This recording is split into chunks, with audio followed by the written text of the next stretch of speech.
더불어민주당이 오늘부터 사흘 동안 대선 후보 선출을 위한 예비 경선 여론조사를 시작한 가운데 코로나19가 경선 진행의 변수로 떠올랐습니다. 경선준비위원회를 가동하며 대선 준비에 들어간 국민의힘은 윤석열 전 검찰총장의 입당 문제에 주목하고 있습니다. 자세한 내용 국회 취재기자 연결해서 알아보겠습니다. 이경국 기자. 네, 국회입니다. 네, 민주당이 향후 경선을 어떻게 진행할지 다시 논의하겠다는 입장을 밝혔다고요. 네, 그렇습니다. 민주당은 오늘부터 대선 후보 선출을 위한 예비 경선 여론조사에 돌입했습니다. 이 조사는 오늘부터 모레 오후 3시까지 사흘에 걸쳐서 진행이 되는데요. 일반 국민과 당원의 의견을 절반씩 반영해서 예비 후보 8명 가운데 본경선 진출자 6명을 가릴 예정입니다.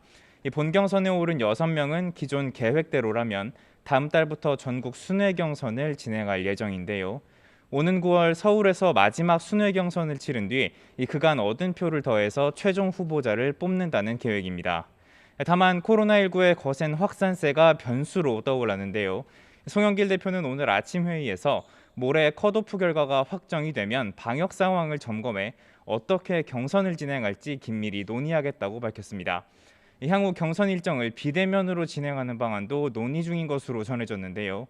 이 경우 앞서 경선 연기를 주장했던 후보들이 이 경선 연기 재검토를 요구할 수 있다는 분석도 나옵니다.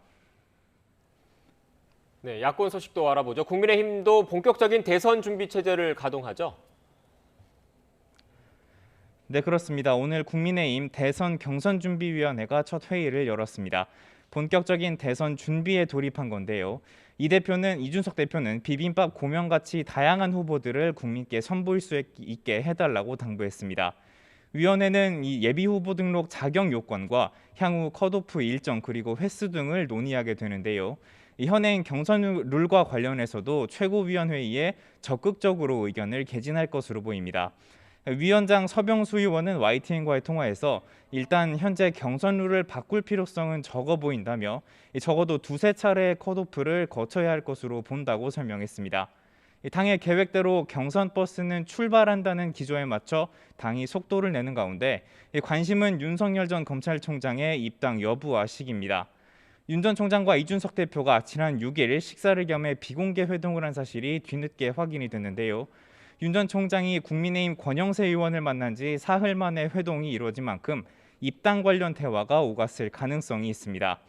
실제 이준석 대표는 비공개 회동 이틀 뒤 라디오에서 윤 전 총장이 다음 달 말까지 입당할 것으로 본다고 자신하기도 했는데요. 다만 이 대표는 당의 도움이 없이는 지지율 유지가 어려울 거라면서 계속해서 윤 전 총장의 조속한 입당을 촉구하고 있습니다.